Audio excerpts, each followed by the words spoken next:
la participation de la France au CEPF est donc une opportunité un petit peu double, une opportunité pour la communauté française de conservation, les ONG, les scientifiques, les autorités publiques, les collectivités locales, pour travailler aux côtés en fait, des acteurs globaux de la conservation, comme Conservation Internationale. Donc une opportunité extraordinaire pour la communauté française qui s'occupe de conservation de la biodiversité, de travailler dans un contexte global, avec des méthodes globales,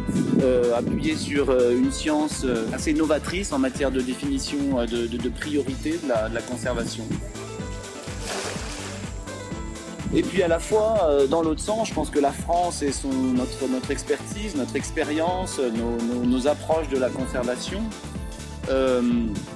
peut apporter une perspective unique, importante au CEPF.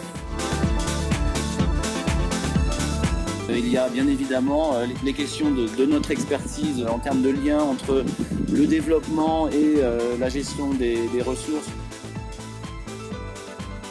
Autre contribution, à mon avis, importante à la communauté internationale que la France peut faire, c'est tous les aspects un petit peu de gouvernance de la conservation,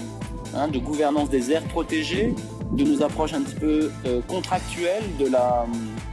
la protection. Peut-être une autre dimension importante que la France peut apporter dans le CEPF, c'est l'interface entre la science de la conservation, notamment très renforcée par les actions du CEPF à travers des petits financements de recherche sur des questions clés de biologie. Comment en fait ces résultats sont communiqués aux politiques et aux décideurs. Des intérêts pour la France à participer